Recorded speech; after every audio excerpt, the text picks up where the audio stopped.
Hello everybody and welcome to South of King's Landing, the Explosion Network's Game of Thrones after show.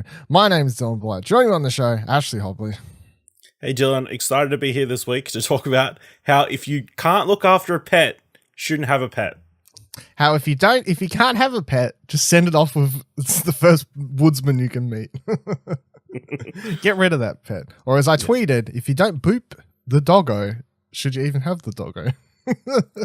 Disappointing. I think that's the moment that everybody turned on John. Yeah. Do you notice how? Do you like how I've managed to tweet Game of Thrones spoilers, but no one will know because it's such an obscure. You know, that's just a life applying tweet, really, but no one knows. But some people know. You know, it just depends on if you've watched it or not. So yeah. So this week's episode, of course, titled "The Last of the Starks." Cool title, I thought. Fitting title for the thing and everything that's going on. I liked it. Written by Dave Benioff and D.B. Wise. Directed by I forgot to write down the director's name. Lol. What's his name? David? No. I don't know. The guy who did episode 2 and 1. I'm sorry. Rip. Accidents happen. I'm very, very sorry.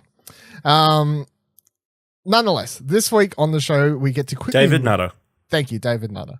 This week on the episode, we get to quickly move the story along as there is only 2 episodes left to get Dany, potentially the Mad Queen, into place to burn down King's Landing, and by next episode. And Jon gets his friend to spread the news of his lineage this episode, which then spreads to Tyrion, which then spreads to Varys, which then spreads to everyone else. So maybe everybody else, yeah. Yeah. So, and it was a bit of a half episode. We got a bit of half of a cool down, bit more just chit chat, and then a bit of action as well. So, yeah. What did you think of this week's episode? I mean, it was a very fitting episode. Like it made sense that they had this episode sort of as a calm between 2 big battles, you'd assume. Was it a calm? It was like half a calm. But it was a down moment. Yeah. You know, they celebrated a little bit. Yeah. After opening with mourning and stuff. So, yeah, I thought it was a good episode overall. But, I mean, when I think back on it, not a lot happened. But then it didn't need to. I guess there was just character moments and character movement, and Tyrion and Daenerys talking for a long time, which was very good. I liked some of what happened this episode. I disliked a fair bit of what happened this episode, and then also I just feel like this is to me this is the worst episode of the season very easily. I felt like it was just very poorly paced, and it really showed the seams of the race to the finish line, if you know what I mean. Like, out of all the episodes so far, this one was very much like, for example, and of course we'll, as per usual, start boiling down these things a bit more in a minute, but like the part where Jon tells his lineage to Sansa and that, and the fact they cut away from that and just cut to Sansa telling Tyrion and all these things. These are things, if we had seasons more, we would have had time to see that boil within her and like what happens upon that, and you know, like time for that character building. We'll see her reaction. Just anything. But it's such a race to the finish line. Then even like things that kind of make me sad that it is the last season was like Arya and Hound heading off, and I'm like, you know, back in the day, that would have been another 4 or 5 episodes of what mischief did those 2 characters get up to on the road there. But we know we're not going to get any of that. No, they're just going to magically appear there. Yeah, they're going to fast travel there like the last 2 seasons. So yeah, this episode was a lot of like fast paced, like got to get there fast, quick, lots of things happening, blah, blah, blah. And yeah, some of the things I liked happening was like, yeah, a bit more of a political episode that we've had so far this season. A lot more of the just, of course, Tyrion and Varys having these discussions about the throne and these sort of things. They were highly enjoyable. And then I think the thing that kind of annoyed me the most was the ending. I was just like, really? That's the way we're gonna go about it. I feel it's kind of shitty use of Missandei to use her as, and also not only the fact that she's like one of however many people of color that have actually been on this show, and then a handful of people have been on the show, and as I was watching it live, I think the first thing it's like that I was like, great, they're gonna kill like the only person of color left on the show while she's in chains and then chuck her off the edge. I'm like, fuck. Yeah. Like, and I wrote and deleted a tweet following the episode, which was because I was like, oh, maybe this is a bit too on the nose, like spoiler territory or just like whatever, piss people off. And I'm like, I'm not in the mood for it at the moment. But it was something along the lines of, as much as I want Maisie Williams to go over and do a Star Wars, like do the Benioff and Weiss Star Wars movie, I would only be down for it if the Benioff and Weiss Star Wars movie was going to have more varied and diverse writing room for whatever that project is going to be, you know, because I was just like, wow, I swear if anyone else had been there and be like, hey guys, do you understand what this looks like when you're doing this? Like, you know, and there are many other things. And there was another thing that I thought was kind of shitty writing and making bad use of female character was the whole Sansa thing where she does the whole, you know, it's if it wasn't for me being raped and all these sorts of things, I wouldn't be the person I am today. I'm like, if there would have been a woman in that room, she probably would have been like, like, you know, just put to put the hand up a little bit. Yeah, we'll talk about that when we get to it. Yeah, I just thought there was several pieces of bad writing for me, full stop, in this episode. But then there was also good writing, which was like the Varys and the Tyrion conversations and these sorts of things. But then that kind of shows where they do well as writers and where they do bad as writers, and it's just kind of really showing. And then lots of fucking fast travel as well. It was an alright episode. It definitely, I just feel like this is probably going to end up on the bottom of my list. If I'm presuming the fight next week is as eventful as last week's, which I'm sure it will be, somewhat action-packed episode. Yeah. And then the finale is going to be a good, if not diversive episode, depending on if you like how it ends either way. So I already feel like this is going to be my most disliked episode of the season. All right, though. So let's get into the episode itself then. So following last week's episode, we do get some respite and well-deserved rest, which made sense, I thought. Do we, though? Well, I mean, they're all drinking and whatever. They get one night off. Yeah, and Danny's like, fuck you all. We're going to go straight. Yeah, not character-wise. I suppose us as the viewer rest. Yeah. Like, we don't go straight into more action. That us as viewers do get a bit of a break at least. But yeah, no, they don't get as long as they need. That's for sure. Yeah. But we do see this opening scene, which is them mourning their losses, primarily Danny and for Jorah, and then Sansa for Theon, which there was also a nice touch with Sansa there, who gives Theon a Stark pin, like on his body. So that was kind of a touching, good moment, I thought, finally. Yeah. Giving him he's the Stark, I guess, yeah. Then Jon gives this really big King speech. Now, I never thought anything of it, but have you seen other people online who are saying like his voice has changed? His voice is weird. Yeah. It could just be he had a cold that day. Yeah. Yeah, maybe. Like, seriously, people don't think of that, but maybe, like, what's his name who plays him, like, was sick, and that's why it sounded that way. I mean, yeah, it's possible, I suppose. Yeah, I honestly... Or someone screwed up on the audio team. There have been gaps in this episode. I don't know if you saw the other one. There was a big thing screwed up in this episode, but it wasn't the audio.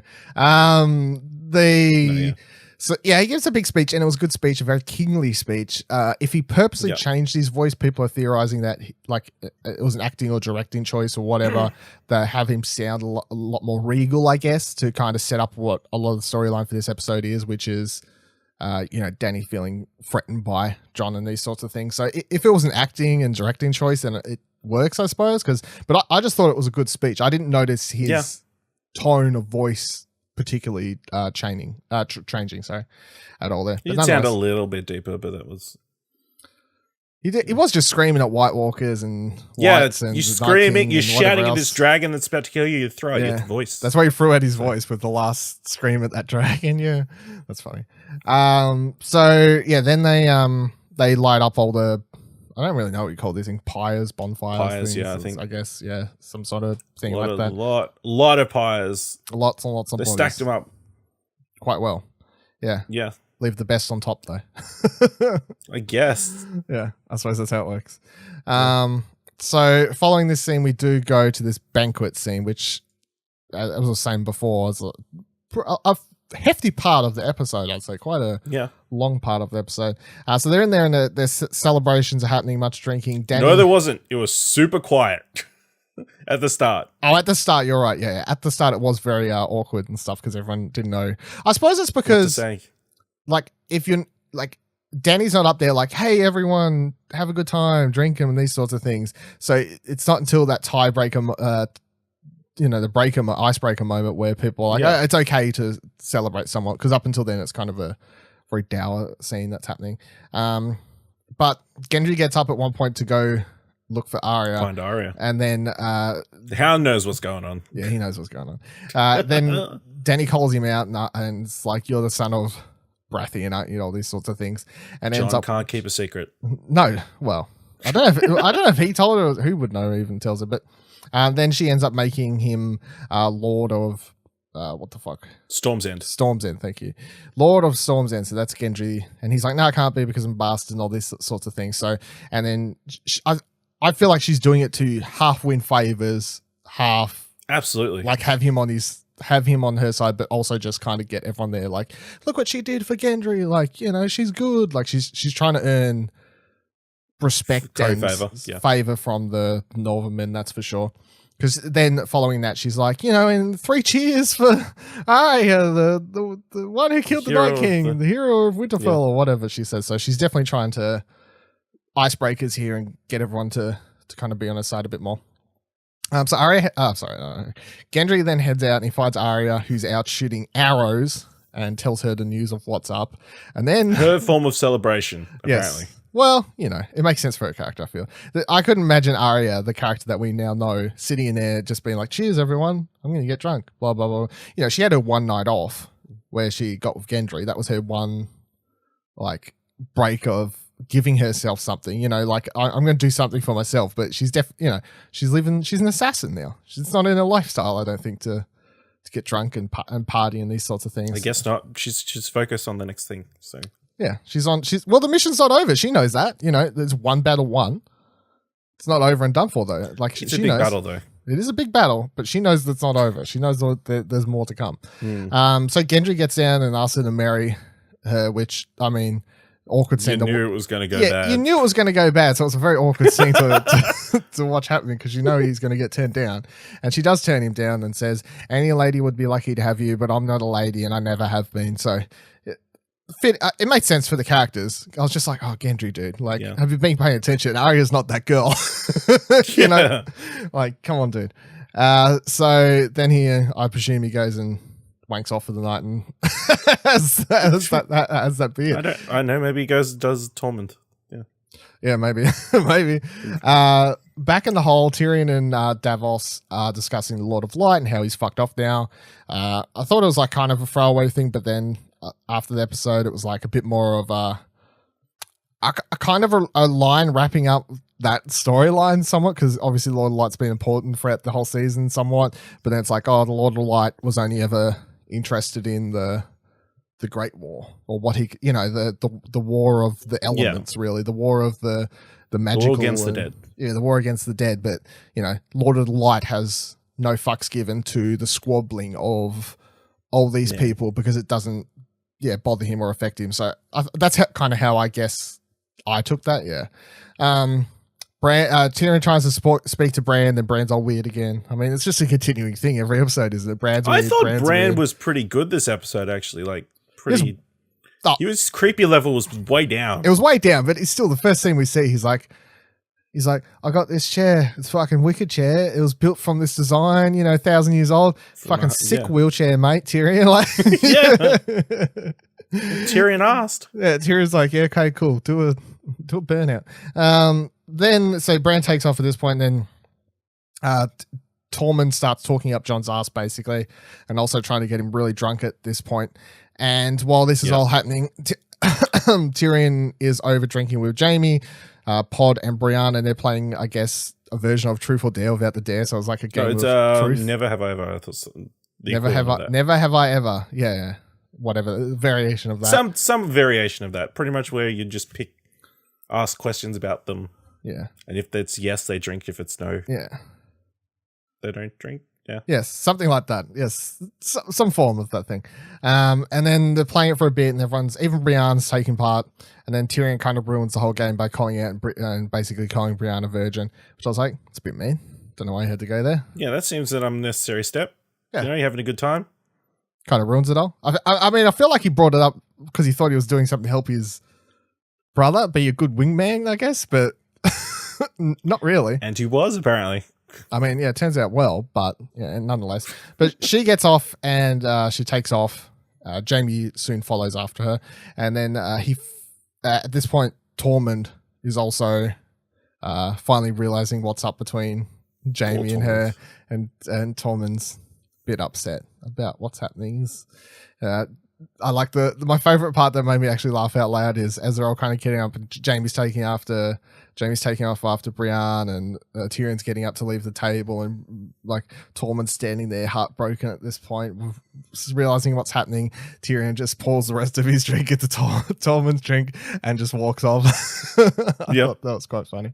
And Jaime, of course, finds Brienne in her bed chambers or whatever they call it, bedroom in this olden day times, and they end up having sexy times, which I've seen very, very hot in there. They're very, very hot in there. Yeah, to get taking clothes off and all sorts of things. Yeah, which I've seen people on Twitter be like, "That's fan service," and I'm like, "It's not fan service if they've been building that relationship for like fucking 5 seasons or whatever."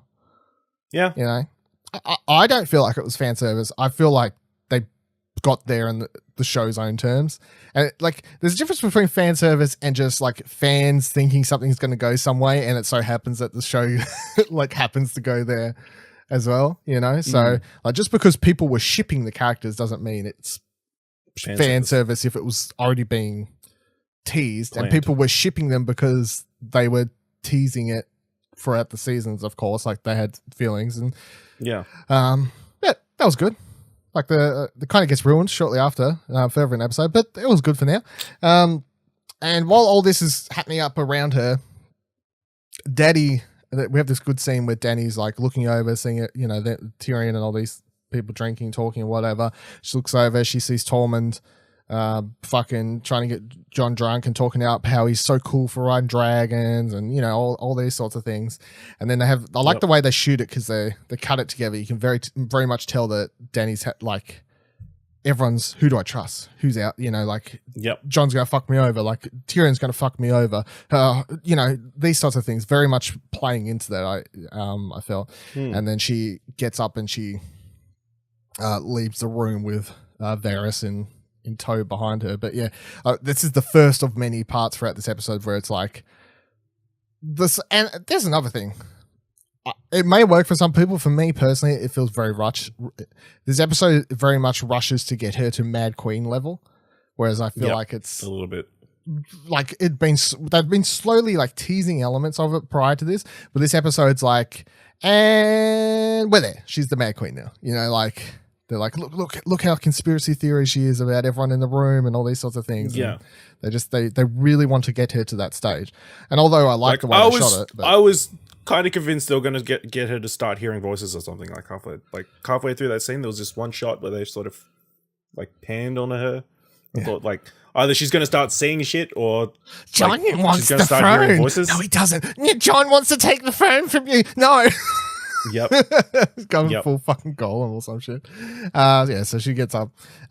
Tormund then tries to talk his woes and love life with the Hound. Tormund looks so upset. Yeah, he's like sitting there, he's like, I can't believe he came all the way from the south and he fucks me over like and the Hound's just like, I don't fucking care. Like, fuck off. And then all these girls come over and they're like, hey, I like wildlings. And the Tormund's like, oh, yeah. Okay. How you going? And then the Hound, of course, turns them all down. It's like, fuck off. Don't want nothing to do with you. And then Sansa sees what's going on and she ends up coming over and having this weird conversation I said I didn't like, which is the Hound's like, they have a bit of a back and forth and Sansa's like, what would make you happy? And he's like, there's only one thing that could make me happy, which I believe is them teasing next episode. We're getting Clegane Bowl finally because that's where he's heading. Yeah. Has to be. Yeah, because he's like, there's only one thing, and that's where he gets up to head off by himself in the morning is King's Landing. So, Clegane Bowl still officially on. 1 week away. Then he has continues back and forth with Sansa a bit and says, none of this would have happened if you just left King's Landing with me back in the day. There would be no Littlefinger, there would be no whatever, Joffrey, etc., etc., etc. And then she's like, yeah, but if there wasn't all those people, I would no longer be the little bird or whatever. I'd still be that little bird. Yeah, it was some variation of that line, which, as I was saying before, I didn't particularly like because she's basically doing the sentiment that they were going for was good. Like that you wouldn't want to change the person that you are now, that you think you've gone all through that and you're a better person than, and the person who you could have been is probably not the person you are now, and you can appreciate where you are at this point in time in your life. They just probably worded it not greatly. I mean, I get what they're trying to say, which is, as you're saying, like, she's happy with the person. Like, she's like, I'm much stronger and a better person. I like the person I am today and all these sorts of things. But she's like, yeah. But when she said the line, my first thought was, she's just like, yeah, if I hadn't have been, kidnapped. Sansa is just an Ariana Grande fan, Thank you for my ex. Oh my God. I think it's a bit different when your exes are all murderous, fucking rapists, horrible. They taught her one taught her pain, one taught her pain. Oh my fucking God. One taught her pain. We're the only Game of Thrones podcast that has brought up Ariana Grande on this episode. I can guarantee that. I can fucking guarantee that. But yeah, that's the Sansa thing. I mean, it's a thing. You either go one way or another, and I'm going to say most people don't fucking care. But moving on. So the next morning, later that night, Dany comes into Jon's room and starts discussing this.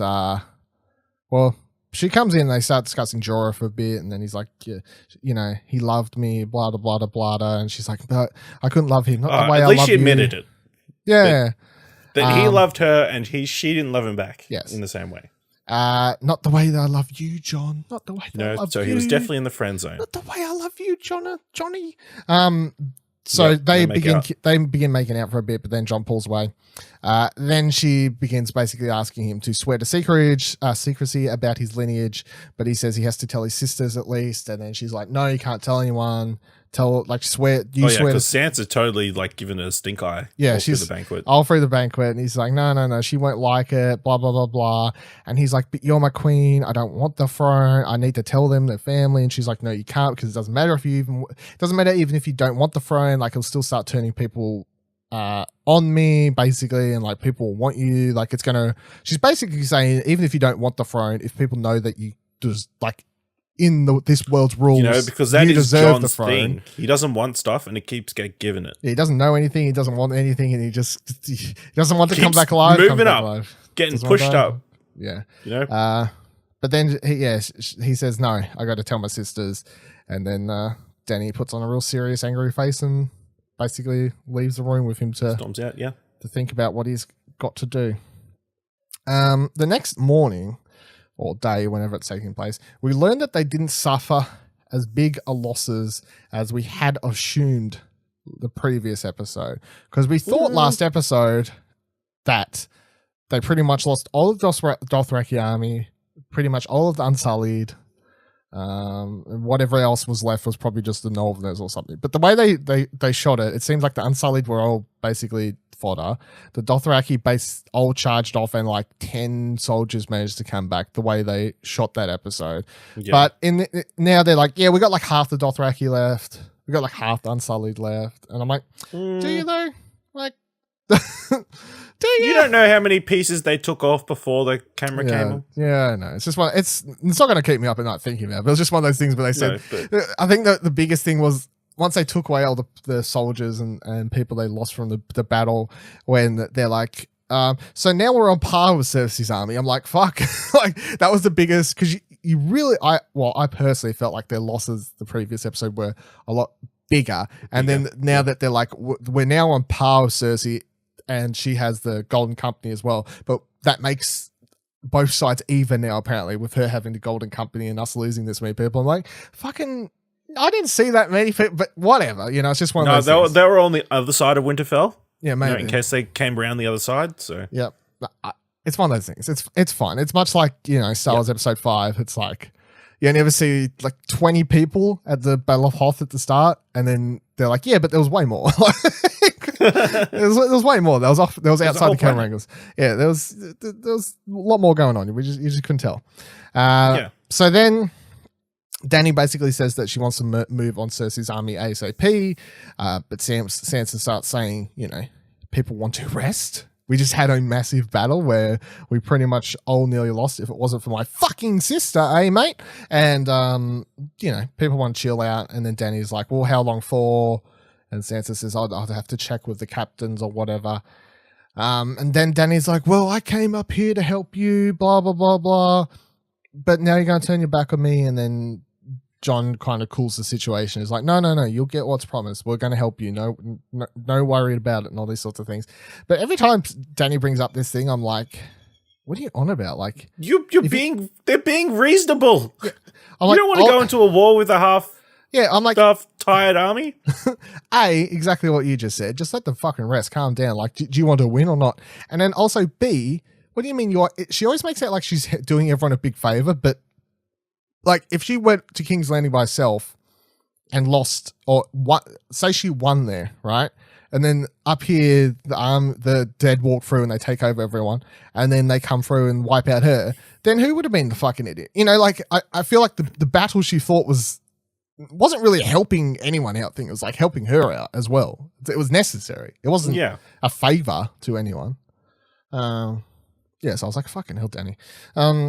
Dany takes off at this point, and then when Jon is about to go off and leave, Arya gets in his way and says that we need to have a bit of a family meeting. Let's all spend the next 10 to 15 minutes in silence as we walk down to the weirwood tree for this conversation. Yep. Because that is the only fitting place to have this conversation. It's the only place I can have a conversation. I just really like to picture. Well, I guess.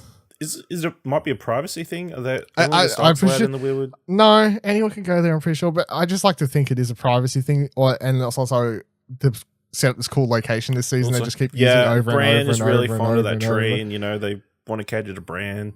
Yeah, Bran's like, this tree's fucking good. I'm gonna go now. Yeah. So they wander down there in silence or ask about the weather and these sorts of things, and then when they get there, the sisters are basically telling Jon that he needs to, you know, get off Dany's tits, basically, and take a bigger look at the situation. Yeah, stop taking that whip. Yeah, take a bigger look at the situation and see what's going on, and he's like, yeah, blah blah blah, and they're saying, you know, your family, Jon, your brother.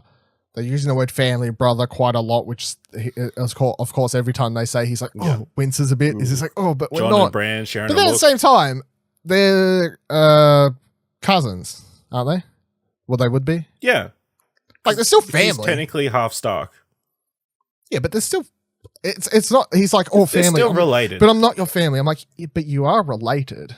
There's no... Like, it doesn't suddenly just make you not related. That's right. Yeah. Yeah, because it was Ned's sister. Yeah.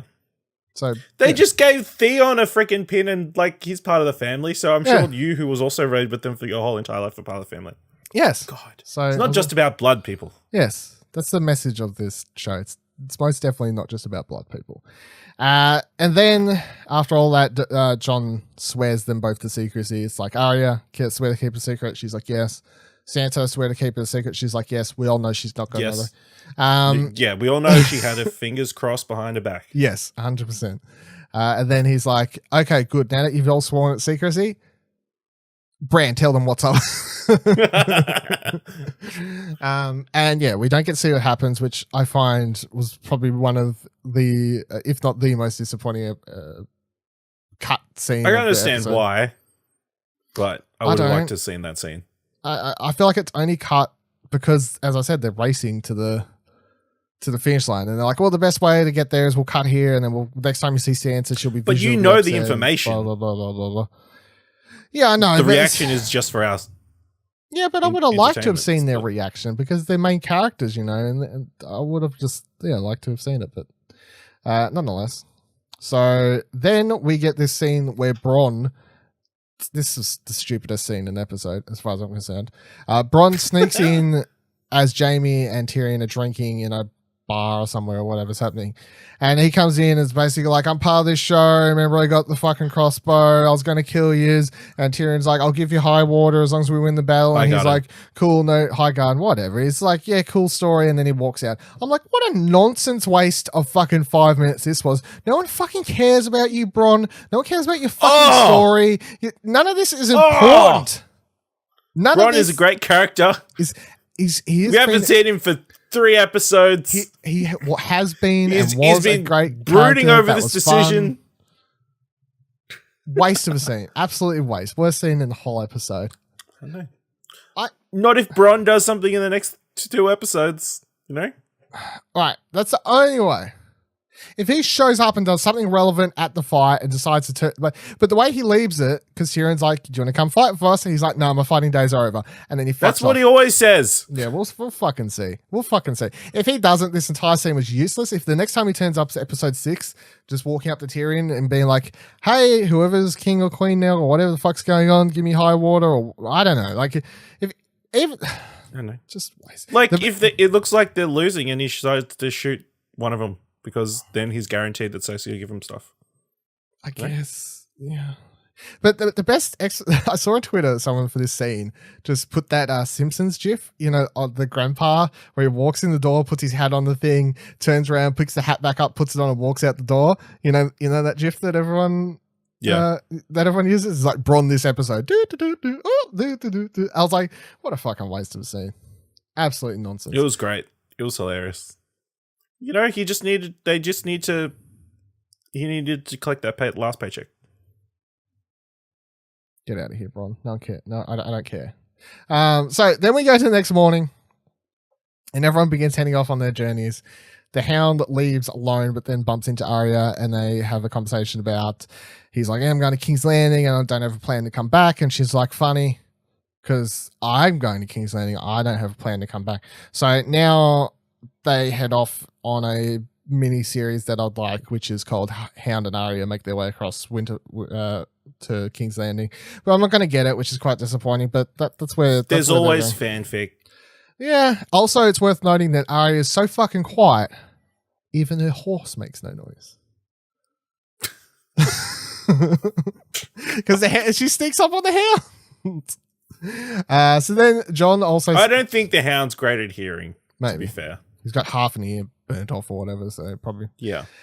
John says goodbye to Tormund, who says that he's taking his people, the free folk, back to their home. What's he call it? He calls it North, right? Yeah, North. The North. Yeah, it gets the real confused. North. Yeah, the real North.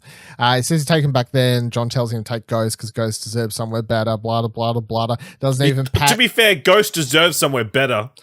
Oh, that's John. 100% true. He does deserve somewhere better, but also John is proven many times this episode to be a real piece of shit. And the biggest piece of shit moment for John in this entire TV series so far, and we're in the final season, is the moment where he looks over at Ghost and goes, I remember when I got you in season 1, episode 1, and he doesn't give him pat. Not even a pat. Not a single pat. No, that's all you need to do. Ghost, I'm going to miss you. Pat. That's it. But just walks off. That's all you need to do. That's all he needed to do to keep people happy, but he couldn't even manage to do it. You just looked at Ghost and then you walked away and the dog doesn't know what's happening. Yeah. You know, Ghost comes over at the end, has a look over as you're walking away. He's like, what the fuck? Yeah, then Tormund comes over and Ghost looks up. Do you know what just happened? I lost my freaking ear. Fighting for you, John. For you. For Rue. He's like, now I have to live with this fucking giant titty milk drinking motherfucker. What are you doing to me, John? So it's how hard it is to be changing sizes every episode. It's so weird. It's so weird. Yeah, I grow and shrink. I am a dog. Then as he goes to leave, he then talks to Sam and Gilly. Gilly is now pregnant as well, which is it was quite a funny scene where Sam begins explaining how she got pregnant, and then Gilly is like, I'm sure John understands how it happens, but they say goodbye. I'm surprised she's so far along that John could tell just by hugging her. I didn't. Yeah, whatever. I don't think it's whatever. She didn't look pregnant, but he must have felt some little bump under there or something, I guess. I guess it would have been funny if she wasn't. It would have been real funny, yeah. That's how he says goodbye. You're pregnant? No. No. Awkward. All right, bye. Someone was stress eating in the crypt. Yeah. Stress eating in the crypt. Yeah, deservingly so, I think, too. Then he says goodbye and these sorts of things. They say they're going to name their baby John if it's a boy, and he says, I hope it's not a boy. And he takes off, and he's both Dany and him are leaving to go to Dragonstone, but on different routes.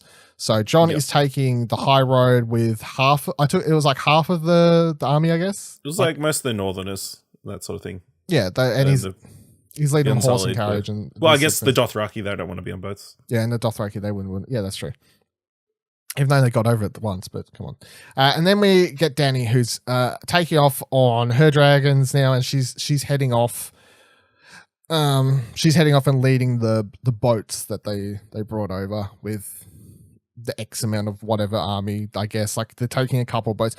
From what I understood was that Jon has the majority of the army, I guess, and then Dany's just taking part of the army to secure Dragonstone.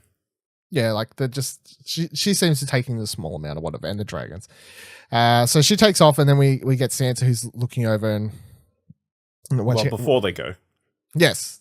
Well, she's flying at this point. Well, one of the dragons is. They make a big taking off. Yeah, she's taken off and these sorts of things, and Sansa's watching it all happen.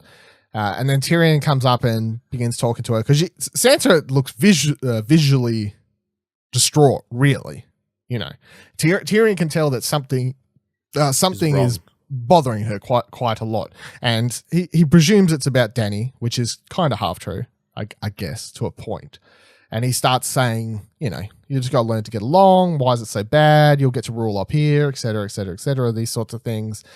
And then he goes to turn to leave. And then as he does, Sansa then turns around and says, what if there's someone else? Dun, dun, dun. Which then they leave as a slight cliffhanger a little bit. But then we go to the boats just after this. And while Tyrion's on the boat with Varys, there are in there talking about what's happening, and straight away it's very obvious that obviously Sansa told Tyrion about Jon's lineage and these things. So he told Varys like as soon as pretty much, which was one of the funniest lines in the whole episode. He's like, Varys goes, who else knows? Tyrion's like, well, you, me, blah blah blah. So about 8 people. And then Varys goes, well, it's not a secret anymore. It's not a secret anymore. It's information. Which was quite funny. So then they have a talk back and forth about how basically more people are going to like Jon. Jon is the more liked one. This is bad for Dany, which Dany obviously knows. And then Tyrion says that they should just hurry up and marry them. And Varys is like, you can't do that. They're related. And he's like, well, she's his aunt. Like, it's not close enough. We've had worse things happen. It was interesting watching the inside Game of Thrones afterwards, where the creators pretty much said, the Targaryens were like super into like marrying their relatives to keep the bloodline strong in that. Yeah. So it makes sense. That's why Dany hasn't really brought it up or is concerned about that at all. Maybe. Whereas Jon, he was the one who pulled away. Yeah, he's like, yeah, no, I can't do it anymore. We're related. It's a bit too much for me. Yeah, so they're having a big conversation and teasing what's to come from Varys in a little bit. At this stage, though, Varys is just a bit like, this is a problem, but he's still on board team Dany at this stage. It's not until later in the episode, of course. Yeah. I don't know if it's here or later, but one of my favorite lines from the show is they're talking about how because he's a man, he's better, more presentable to that's in the second lords and stuff. Yeah, that's in the second conversation. Yeah. Nonetheless, good line. So then cocks are important on Friday. Apparently, yes.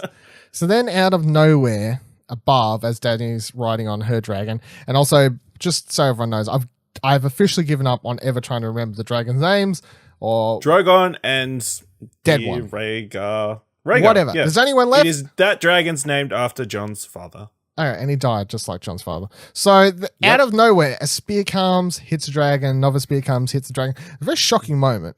It's just like everyone's having a conversation. Next second, fucking dragon's going down. Bam. Dragons hitting the water. These mythical dragons, there's only 3 that have lasted all this time, dead. Yeah, not one dead. Which, remember was it last episode where I was like, everyone, yeah, it must have been last episode where I was talking about how everyone's like, oh, what's fucking Cersei gonna do, blah, blah, blah, blah. And I brought up these fucking catapult things or whatever. Yeah, scorpions. Things they were building. And everyone's like, what's she gonna do? Well, guess what? It just killed a fucking dragon. She got a lot of them. Yeah, she got one on every boat, on the top of every wall at King's Landing later. Wall, yeah, so she built a fuck ton of them. But then they bring these things up like 2 seasons ago or something like that now? Yeah, it seems like... They used it at the fight. They had it, what's it called, with Jaime. Yeah. But there was only one, right? Yeah, there was only one. It was a test one. Yeah, and since then... But still did pretty good damage. Yeah. Now they brought a fuck ton of them. You know, they did a couple upgrades and then dead dragon. Yeah, another dead dragon. So yeah, it goes down, and then it's revealed to us that Euron's off in the distance with a bunch of boats. Dany begins charging at the boats out of anger, of course, at first. But then as a bunch of shots start flying towards her, she turns and runs with to keep her last remaining dragon alive. Probably the smarter choice, I guess, at this stage. But then the boats start getting shot the fuck up by the one Tyrion's on. I like this one shot they had too. It was quite a good sequence, I thought, with Tyrion like running along and like shit's exploding around him, and then the camera like kind of follows him until he jumps into the water. I thought that was a good little short action sequence they had there. So then everyone jumps off, well, presumably mostly everyone jumps off and washes up on shore to Dragonstone. They must have been fucking close, I guess. I wasn't really paying too much attention to see if you could see the island off in the distance or something, but they presumably was close enough. Missandei is taken though by Euron. I guess he either finds her like in the water or she can't swim and she stayed on the boat. Like, was that ever accounted for? Because she's just Grey Worm lost her in the wreckage, I guess. Yeah, I guess she was inside down the bottom or something. Yeah. Or he told her to go somewhere. He's Grey Worm's like get into the whatever. Yeah, and then I guess she stays there until Euron rocks up on the boat, I guess, and then takes her. So yeah. But once again, lots of fast travel nonsense happening here that's absolutely fucking ridiculous. Those boats had motors. Well, the other thing that fucking annoys me is I understand because Varys is like the Golden Army's now in King's Landing. Golden Company. Gold Company, sorry. I'm willing to... What did I say? Army. Pretty close. Whatever. I'm willing to be okay that he knows about that because from season 1 we know he has his spies, his little things. You know, that's the character is. However, I'm not willing to buy that there is a spy in the northern regions that fed information that Dany and her ships are leaving to the King's down to King's Landing. Surely and then those ships got out there. I don't buy that. I'm sure word got out that they won the war and they were going to come back, and they were just staking out Dragonstone. Who up there would let that information slip? Because in my eye, bunch of drunk people. Yeah, we killed the undead. But to who? Just random people. Just random. Word spreads fast. I'm sure there's some sort of Lannister supporter up there.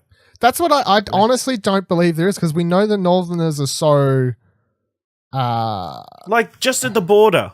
And I find it hard to believe that information could slip. It just seems like fucking a hard coincidence that they managed to be there. I just don't. And maybe they were sending a message to somebody else and it got intercepted. Yo, we killed the Night King. World is saved. Let's go fuck up Cersei. Yeah, I'm sure so. But then, even then, it's like the way this whole sequence was cut really fucking pissed me off. Like this is very fast travel-y nonsense happening. Like he's there, he takes down the dragon, then disappear, and then all of a sudden he's back by Cersei's side. And it's it kind of took me aback about how fast. You know, because we don't get a battle or anything. He's on the ship, he fires. They start running away from ships. It was funny. It called back to season 1 with Tyrion, where he gets knocked out. Oh yes, and then the battle goes. We miss what's happening. Yeah, but they don't have a battle. Like everyone just jumps off and abandons. Is what I understand. No, they did. It was just one-sided. Like, well, either way. But then just the way it was cut, it was like boom, boom. Euron's back by his side. Blah blah blah. It was too fast for me. It just took me back a bit. But nonetheless, so Euron's back at King's Landing. But by the way, another thing for this show, I kind of wish that Euron had died in this episode, because now they're going to make him out to be this big kill for next week, right? Some cool moment where they kill Euron. Who kills Euron? I don't really fucking care. Euron's a shit character. Grey Worm. I guess, yeah, that would make sense. But Euron's a shit character, and they're making out him to be interesting. When spoilers, Euron is not interesting. He's one of the least interesting characters in the entire fucking show. I think it hasn't been helped by the fact we haven't seen much of King's Landing. Yeah, because he got introduced this season. Last season. No, last season. Season 6. Well, season before that, in the last couple episodes or something like that. Yeah, and when he claimed the Iron Throne for himself, yeah. Yeah, and that, like, the most he's done is do that, right? And from day... He's been messing up. He messed up a fair few people in season 7. But you weren't a fan of season 7, so it makes sense that you wouldn't remember. No, I remember what he did. I remember what he was doing. Oh, yeah, fucking pretend to take off, get Gold Company. I want to fuck Cersei, blah, blah, blah, blah, blah. Oh, I've got but he took out all the Dawn people as well. You know, it's just such a boring character, though. He's just a very stereotypical, I am a bad guy character. We have barely seen anything at King's Landing this season which could potentially have expanded on that character. But I don't think that's... Which I think is a problem. I don't think that's a good excuse for him not being a good... No, I'm not saying it's an excuse. I'm saying it's the reason. Yeah, so that's why I don't care as much. Or it's something they should have thought about. Because when you think about it, we've had, 5 scenes with Cersei this season? Yeah, but we already know she's an evil fucking bitch from the 7 seasons prior. It's been 2 years since the last season. Yeah, I know, but we've got 7 seasons prior to this. And you're building her up as the bad above the Night King. Yeah, and I know she is. I'm down. I don't need more Cersei to know she's an evil bitch. You know, I didn't need scenes. I did need Euron to be introduced, I think, earlier in the show, really, is the solution to this problem.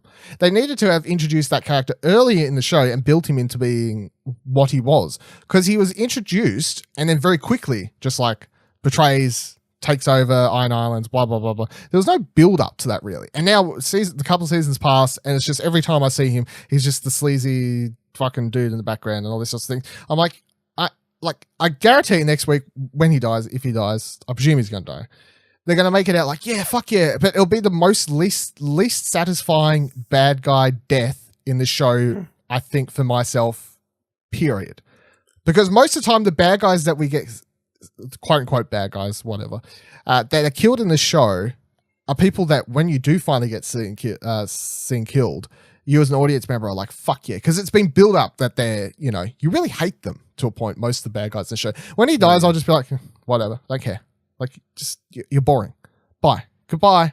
Bye, Euron. Well, to be fair, it works the other way as well. What do you mean? Well, there were people last week that died that have been around for ages that you didn't really care. I was sad when Jorah died. I thought you were sad when Ed died. Oh, yeah, Ed was a throwaway character. Yeah, you didn't care when Beric died. Oh. You've been neither for seasons. Yeah, Beric was up and down to me because I'm like, I thought he was a bad guy, but then he wasn't a bad guy. It's all sorts of things.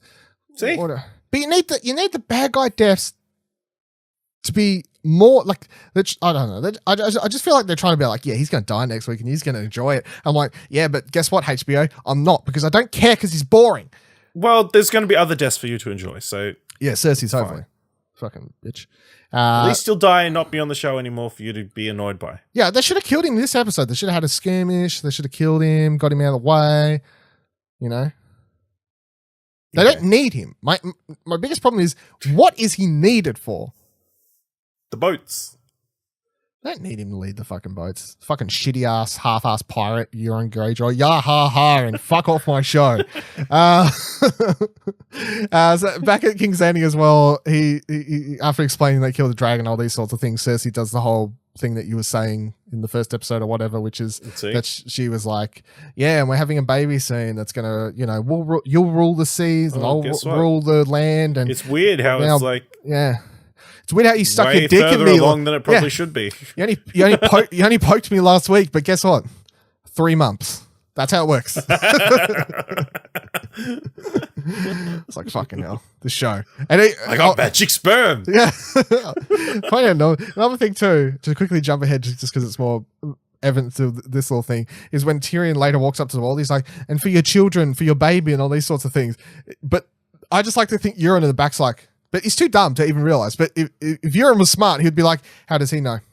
He shouldn't know because you only just found out you're pregnant. But if he knows, it means you knew before, which means you're a fucking lie. But he's dumb and he won't figure it out, or it's just bad writing. Either or, I don't really care. But nonetheless, so yeah, Sandy's taken. Blah blah blah blah. Back at Dragonstone, Dany is having conversation with everyone, talking about, and she's basically burning with anger at this point. Wants to charge into King's Landing and burn the whole fucking place down, and basically play into Cersei's plan, really. Which is because Cersei's opened up the gates to the main city or whatever, and all the poor folk are kind of walking in and whatever else, and she's basically ready to throw their lives away, doesn't really care. But she wants, if Dany comes, Cersei's plan is that everyone will get her to see, she'll have to go for all them first and these sorts of things, which is what Dany wants to do, and Varys is trying to talk her down, and Varys is rightfully so, like, this isn't the queen you want to be. This isn't the queen. This is what we came here to do. Don't do this. Blah blah blah blah. But Dany is very much like, nah, too bad. Like this is what's going to happen. But I'll give her one chance. We'll go have there. I will let the people see that I gave her an option. And then when I guess in Dany's mind, she knows how it's going to go, which is that Cersei's going to be like, yeah, no, get fucked. But then she'll get to burn them all down, and because she says a line about they'll know that their queen didn't try to protect them, or, you know, something along those lines. Like, that's how Dany's playing it out in her mind, something along that. Then we get to the scene where I was talking about before, Tyrion and Varys discussing Dany plus Jon again, with Varys basically saying that he's switched sides officially now, and saying, you know, Dany's gone mad. Fuck that shit. No, well, he just thinks Jon will be a better king. Yeah, and I definitely feel like Dany being like, I'm going to go there and burn all these people down, was kind of the pushing point for him a little bit. And which, yeah, at that point, you know, you would say that. But if he had been in Winterfell and saw how Jon dumped Ghost, then he wouldn't have gone for it. He would have stayed with Dany. You're a shit king. Yeah, this scene was probably, definitely one of the better ones, I feel, of the episode. They're back and forth of this and talking and these sorts of things. But then at the same time, it's utter nonsense, because I feel like the show has a biasm at this point. I don't know if I'm just feeling it, but I definitely feel like the show is trying to, not really subtly either, go, you should be on Jon's side. Like, look, the tides are turning, you know. And I feel like the show usually doesn't have a biased point of view. It's always just going like, here's Dany, here's all these other people who could potentially be kings and queens and whatever else, you know, throughout the show's history. But I feel like when we get to this scene and a couple other points throughout the episode, it's very much like the show and the way this episode's been written, a little bit biased towards wanting the audience to be Team Jon now, you know? Yeah, just so they can swerve you. Potentially, for sure. But yeah, I felt it was a bit weird, but good conversation. They have backwards and forwards. Varys basically hints at the fact that he's going to try and kill Dany, it seemed, which is... He's going to do what's best for the realm. Which Tyrion's like, what the fuck does that even mean? you always say it, but what does that mean? Yeah, which I was like, you're right. What does that mean? It was funny that though, because remember he was originally supposed to poison her back in season 1 and all that, like, that's all these sorts of things. And then she was going to kill him, and then look where it ended up now.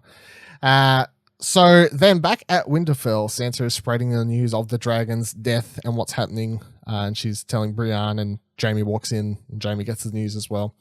And then later that night, as Brienne is sleeping, Jaime sneaks out, but Brienne catches him as he's trying to leave. And she automatically knows where the fuck he's going, of course. And she starts explaining that, you know, Jaime, you're a good man. You don't need to go. She doesn't serve you, blah, blah, all these things. And then Jaime starts listing off all the evil things he's done. He's like, I pushed that kid out of the tower. I did this. I would have killed all these people for Cersei, etc., etc., etc. And then he ends the conversation by saying, she's hateful and so am I. And he gets on the horse and he leaves Brienne there crying. So sad. Hashtag sads. Hashtag sad. So sad. So sad. Part of me is hoping he just, you know, he did one of those things where he said it because he's not sure if he's coming back and she wants, you know. I took it as self-punishment. That too, probably. is how I was reading into it. You know, like, I don't deserve you. I'm going to say these terrible things so you yeah, don't love me anymore. Yeah, I took it as he's happy with her, and he's so happy with her that at first he decides he'll stay there with her and all this, stay in Winterfell and stuff. But then once he hears the news and he's kind of tossing and turning and he can't sleep, and we see that scene, he's sitting there at the desk and he's obviously just contemplating everything. And then, but the thing is, we don't really know what his plan or his action is. Is he racing down there to kill her? To kill Cersei to get this shit over with. Save her. Yeah, is he racing there to save her? But then if he's racing there to save her, why would he be like, he's off to kill my sister? No worries, I'll stay here in Winterfell. You know what I mean? Because that was the thing he knew was going to happen. Well, he didn't make up his mind until then, so. I guess, but yeah, something. We don't really know what he's going to do. Either way, Brienne doesn't deserve him, so too bad. Great acting. See you later. It was great. It was a great scene. Break my heart. Gwendolyn Christie and stuff. Gwendolyn Christie. Yeah. I don't mind. Because that's like the first time she's like, cried in the sea? Yeah, first time she's broke. It's like Brienne's always stoic, She's character, and then we've got the whole range of emotions these last 3 episodes. Yeah. So it's really happy and smiling, then super gets a heartbreaking. Typical for a man to take a woman's virginity and then break her heart. Jeez, literally every couple nights. Bit on the nose. Virgin, fucks her. Not a virgin. Break your heart. See you later. Typical. Fucking typical. Fucks her and then fucks her again. Yes, literally. Yeah. Literally and not literally. Fucking Jamie. Yeah, it's all right, Brienne. We know you deserve better. You deserve better than Jamie. Should have gone. I wanted you and Jamie to be together, but you only got one shot in this bitch, Jamie, and you fucked it. Too bad. See you later. Peace out. So chose poorly for sure. Then makes me wonder because I'm like, the 2 episodes left. I'm like, the only way that storyline gets resolved and fixed is if Jamie lives, because he's going to fast travel to King's Landing. Of course, he's going to fast travel to King's Landing. That looked like a fast horse. Yeah, very fucking fast. Yeah, can fucking fast travel in these last couple of seasons. So then he's going to get there, and then if he lives the battle, I guess the only way they resolve their storyline is if they have a happy ever after with him coming back and apologizing and all these sorts of things. Where he comes back and apologizes, and she cuts his head off. Yeah, imagine. I wouldn't like if he dies, but then Brienne's kind of just left shrugging. Hating like, her story, I don't know, at this point is just to stay there with Sansa, I guess, and protect her, but no. Anyway. Yep. So at King's Landing's gates, or the front of the wall, which I was like, we haven't seen this before, have we? Like, this is a new set, or like a place, right? Or a different part. We probably have. I can't think of any time. Yeah. Because for the most part, they haven't had many people come. Yeah, I guess not that way to them. For the most part, this season has been sets and locations that we know. This is as soon as this cut to this scene, I was like, "What do you think? This looks new. Like this looks fresh, somewhat." So you got the 2 queens facing off one another. Cersei's up on the wall with Missandei, zombie, and soldiers, and a bunch of whatever the arrow gun things, and then Daenerys is down. Her dragon's about 10 miles backwards in presumably safe distance, I guess. And then she's surrounded by a couple. I guess they're staying back what they presume is out of arrow distance, like what they presume to be arrow distance. Yeah. So then Tyrion moves up, heads towards the wall, and then Qyburn, is it or Qyburn? Qyburn, thank you. I was about to say, how do you pronounce it? Qyburn comes out. So the 2 hands of the queens begin having a bit of conversation, and it's basically like, Danny wants you to surrender, and then he's like, yeah, well, Cersei wants you to surrender, or Missandei dies, and et cetera, et cetera. So pretty much want the same things, but on opposite ends. And then Tyrion gives up trying to talk to Qyburn, and he starts walking towards the wall, which at first they all begin cocking their arrow bows, whatever. And then Cersei puts her hand up at first, but then lowers it, so Tyrion doesn't die. For a hot second, I was like, Tyrion's going to die. Wouldn't that have been cool? That'd be, yeah. Would have been shocking. Would have pissed off a lot of people. But for literally for a second there, I was like, Tyrion's going to walk up here. He's going to have this conversation. And then as he goes to leave, she's going to fucking kill him. Because I just felt like Cersei was in such a like, fucking give zero shits what's going on here. But nonetheless. But then I thought, at the end of last season, they had that talk. And you're like, maybe there's some secret deal they made in that room. Yeah. What, Cersei, if you would decide to kill me, I'll double the offer for you. Well, I don't know how that works. I'll double the offer you offer yourself to kill me. So then he walks up and begins talking to Tyrion begins talking to Cersei for a little bit. He's like, I know you're not as evil, as bad as everyone thinks you are because you love your children. You love your children more than you love yourself or Jaime. And I know there's good in you. And, he's trying to play into her good side a bit while also trying to basically saying for the sake of your children and your unborn child, Euron's in the back like picking his nose like, what? Then news travels fast. Yeah, what? Then she seems a little bit upset, visually upset at least. And of course, I'm not buying it. I'm buying it, but not buying it. I'm like, she might be upset a little bit because he's talking about all her children and stuff. But I'm like, I'm not buying that she's ever not going to do what she's about to do, which is she walks up to Missandei. And I saw someone on Twitter point out something good here, which is the Missandei should just fucking quickly put her hand up over Cersei, even though that was chained. Just one quick foul move, like whipped up over her neck and then just jumped off. Could have worked. Like killed herself. Could have worked. Killed herself, but brought Cersei with her. Well, she's gonna die anyway, so could have gone out a pro, I guess. But so then Cersei does ask Missandei, any last words?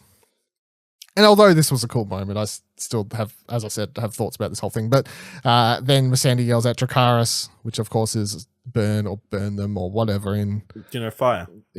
Fire or whatever it is for the burn them all down. Which again is one of those things where Dany looks like she can hear her, but she's like miles and miles away. She's like, did you say Dracarys? What was that?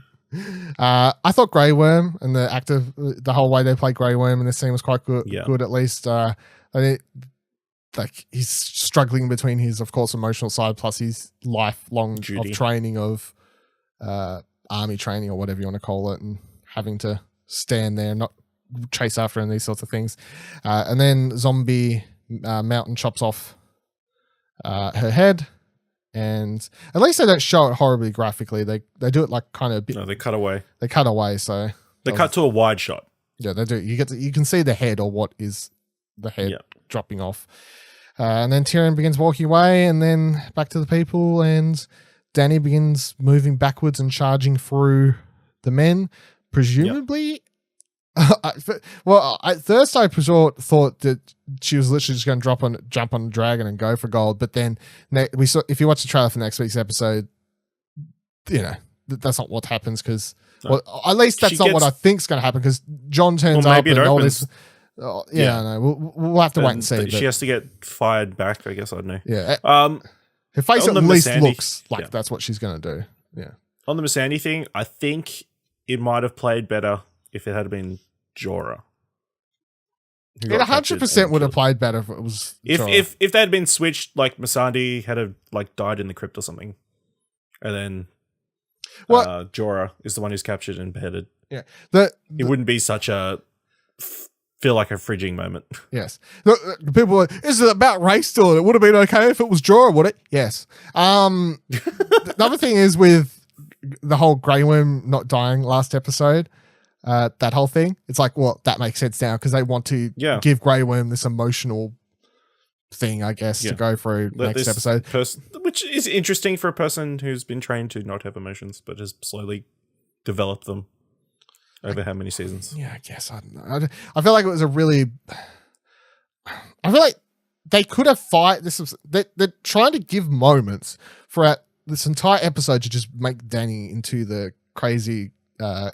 queen, right? That's what this entire episode kind of is. And then at the end, there's that really great shot and of which I'm probably going to use for the thumbnail for this episode, I think, because it's not like big spoil, like it's the end, it's a literally last shot of the episode, and it's a great shot, I think, and she's doing, like, her face is real fired up, but at the same time it's not really spoilery because out of context it's just a face.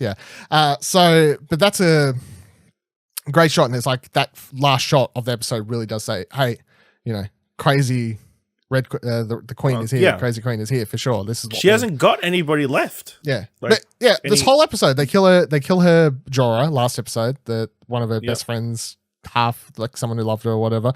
This episode they kill what you could say is her actual best friend, which is Missandei, who's been by her side for nearly since season 2? Two or three. Like at least for quite some fucking time. She's been basically her best Probably friend. Season 3. We at least had that, we've even had scenes between those two characters where they're literally just talking about boys and whatever else that we got. That sort of stuff. Yep. They've built those people up to be friends. John's not like best on best terms. Yeah, her lover, her legit lover's turning on her. Well, she thinks turned on him, she thinks he's turning on her. Yeah, and then Tyrion and Varys are not 100% on board either. So yes, so they get her to. I understand why she would go mad, right? It's obviously you lay it all out, but I'm still just like, did you need to kill Missandei as being the one last final straw on the back to kind of get her to be that pissed off? And I would say no. Because you could have killed Tormund, fucking a bunch of maybe Jaime, Brienne. I don't know. Is Jaime around so he can come kill Cersei? Maybe. If at that point you couldn't kill Jaime in the fight, I guess you could have killed Brienne. You could have killed Podge. You could have killed like a heap of big characters and left Jorah alive. And then, as you're saying, just switch the fucking places here because why not? Solves a lot of problems. A lot of potential problems with this playing out. I just feel like it was just too easy, too just like, oh, that's the final stretch. Now she's the big angry queen. Yeah. On the whole, and this episode really pushing towards the Jon factor thing. I'm not down for that either. I'm 100% not down for Jon being the king, and I'm not really down for this show pushing that being the storyline. It's so heavily as well, because I'm just like, how are we going to spend fucking 7 seasons building up this woman as the queen, and then in the last second the show's like, the show literally has a line where it's like, yeah, but Cock's about her. And it's like, yeah, they are. I'm like, are we literally just out loud? I mean, to be fair, there have been moments where she's been a bit, a bit crazy, or a bit like violent tendencies, want to burn everybody down and that sort of shit. So it's not like it's come out of nowhere. Yeah, but is Jon would be no better. Again, Jon doesn't want the throne, which probably opens up the theory of your theory of there not being a throne at the end of the season. I legit think that's kind of how it's going to go now, because they have a line in this episode where it's Tyrion and Varys are speaking in that last segment or whatever thing, and he says about, well, how about it's better because it's better to have someone on the throne who doesn't want to be there, or some variation of that line. And now they're using that line, and they're talking about Jon at the time, but then I'm like, what if it's a red herring? They're saying it in respect to Jon at the time, but then if maybe it's a red herring to say that's where the show's going to go nonetheless. Not to Jon, but to someone who doesn't actually want the throne is going to end up on the throne anyway.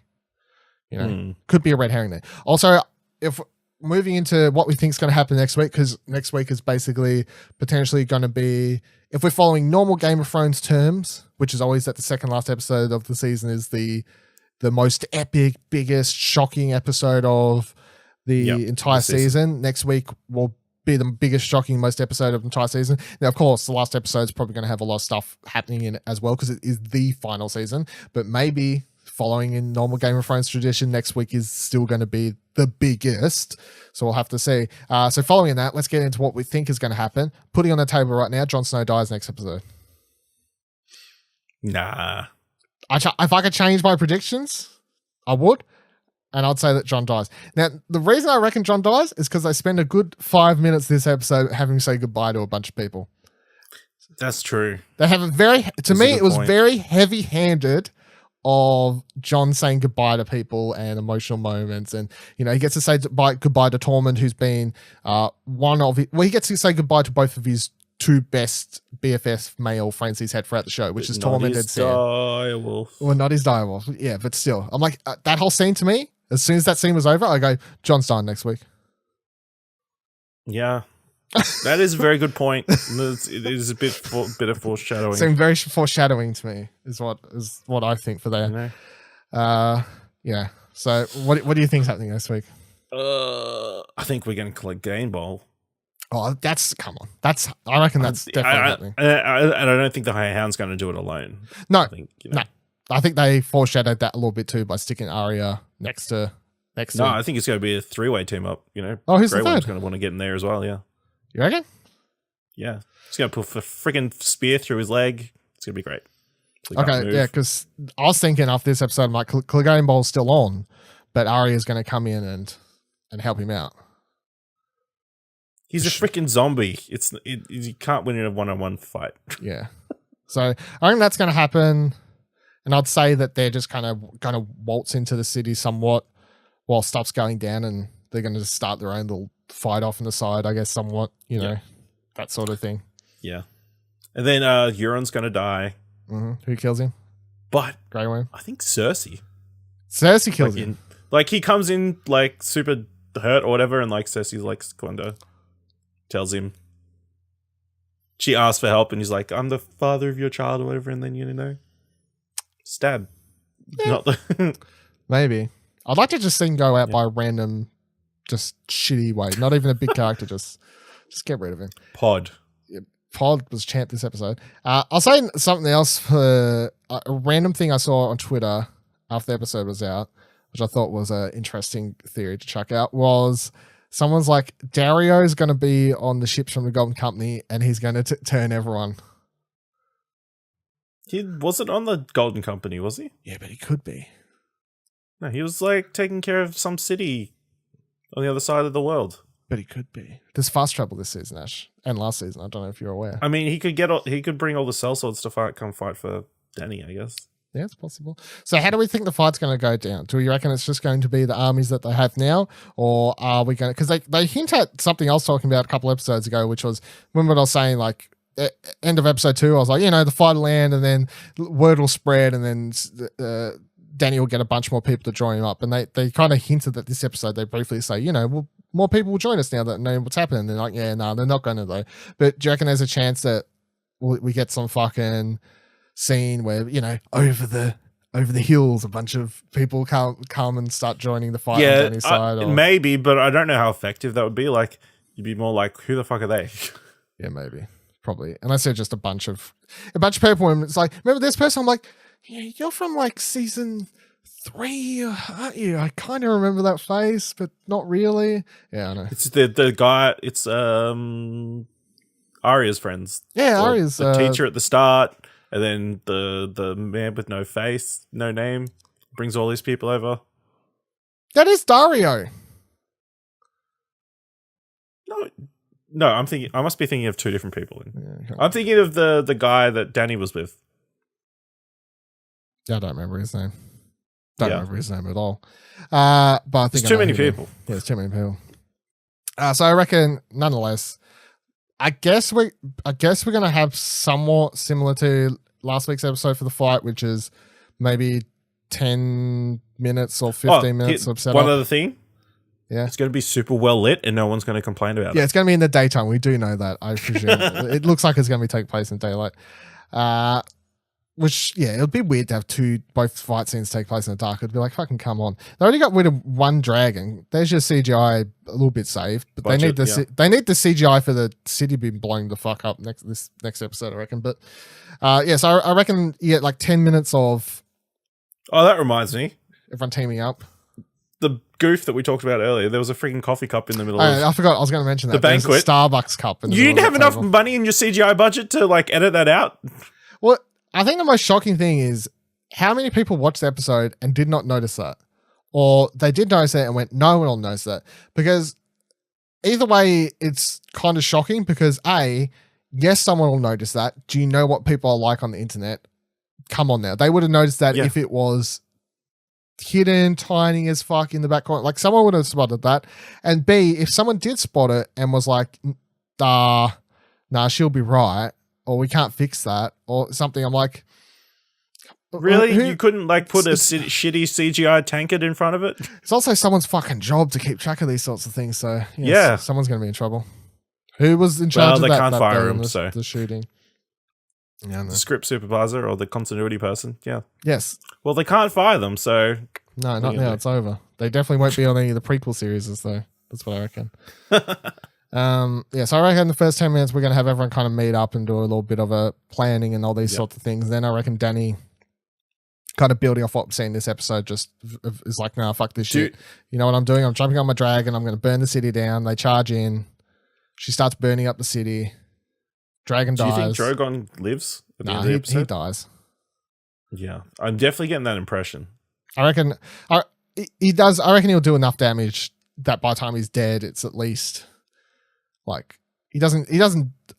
I don't see him dying on the charge in kind of thing. I definitely see them because they tease in the trailer them looking up and then he's coming. It appears he's just going to come out of fucking nowhere or something like that. So she's going to be a bit more strategic about leading the dragon in. I guess he's going to come in from the clouds. Yeah, that's so high. Thing. So just rain down fire. I reckon will be like that shot from the train heist thing last season, I guess. Maybe it comes out of the clouds and then she just sweeps along and takes out all of the things on the wall, the arrow things or whatever, spear things. Takes out all those and then she starts just fucking destroying the city a bit, I guess. And then they win, obviously. I don't know who will die and all these sorts of things, like on the good side for it, but I'd say for sure they're going to win. And then the big setup in the last episode is obviously going to be Dany just burnt like half the fucking city down doing this, killed a lot of civilians, Mad Queen type. And then the last episode's going to be a little bit about, of course, dealing with that and who actually ends up on the throne. That's where I'm at now. That's how I reckon it plays out. Yeah. And you got any lasting wrapping up thoughts? No, not really. All right. Very good. I know. Do you think it all takes place in King's Landing, like the Winterfell battle? Well, I reckon we open at Dragonstone. They're having a chat there. Yeah. But it's all taking place in the south or middle, whatever. I reckon that region. I'd say maybe we cut to a scene of what's the fuck over on the Iron Islands, which then leads into potentially her rocking up, coming in and being like, "Hey, everyone, we're here with our ships." I don't know how, because the Iron Islands are on the other side of the fast travel. You don't need to think about these things anymore. It's not logistically, nothing needs to make sense. But we got to remember, we saw her. We haven't seen her for a couple episodes. Yeah, I presume that she'll just show up and be like, "Hey, we're here. Where are we going?" And then they can charge in on their boats around the back way and have a bit of a boat skirmish of sorts, I guess. So we're gonna have a dragon. We're gonna have a land fight. We're gonna have boats fight happening. We're gonna have Clegane Bowl. Yep, should be a lot going on. Do you think it ends? What do you mean? The fight? Or does it end on a cliffhanger? I reckon it ends on the cliffhanger, which is who the fuck is king or queen is the cliffhanger. You know, like that's it, right? That's the biggest cliffhanger is just into the final episode is just going to be who's on the throne. I feel. I don't want to go into the last episode with fighting still happening. I want the last episode to be primarily about wrapping up storylines, deciding who's the king, queen, and then once that's decided, then I want to get some idea of how they're going to run things and like who's their hand, who's their team of advice. You know, like I want all this information. I don't want the show to just end with they decide in the last 5 minutes, the person sits down on the throne, camera starts panning out. No, I want to know I want a rough idea of. So in my head, I can fanfic, you know, like the following day, like what happens for next year kind of thing. Like I want a rough idea of how Winterfell's going to play out, like what's Sansa doing over there, what's Iron Islands doing over here. There's lots of stuff to cover in that last episode if next week's episode is going to be lots of fighting. I just feel like there's heaps of storylines to go over. And if you leave this episode on a cliffhanger of still some level of fighting to be done, then you're just going to be wasting time. I know it's an hour 20 for that final episode or whatever, but there's still just lots of character beats and things to be done and gone over, and you want to cover them all. So yeah, I think that's it. Yep. All right. Thanks for joining us on this week's episode of South of King's Landing. You can, of course, watch the video version for this show and see our lovely faces at youtube.com/Explosion Network, where you should subscribe, like the video, and ring the bell bell so you don't miss our next episode. Or if you'd rather just listen to the show, it is available on all podcasting services, including Apple Podcasts, Spotify, or whatever other podcasting service you'd like to use. Just search for South of King's Landing. You can follow me on Twitter at Vivaladil, Vivaladil. You can follow Ash on Twitter at AshleyHobby, ASHLEYHOBLEY. And you can follow the Explosion Network on Twitter at Explosion Pod, of which this is a production of. Until next week, remember, the North remembers. I still think that line's viable. That works. Yeah, I'm running into the end North of the show. Also remembers to pat their direwolves. Hopefully. All right, bye.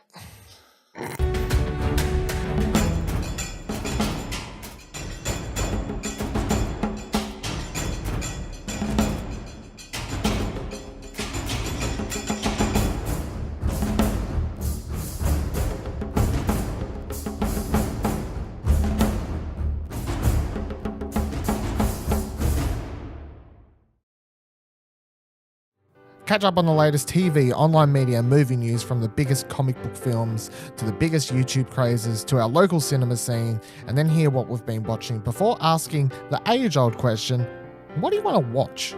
Available on all podcast services every second Friday. Just search your podcast app for What Do You Want to Watch and subscribe for free now.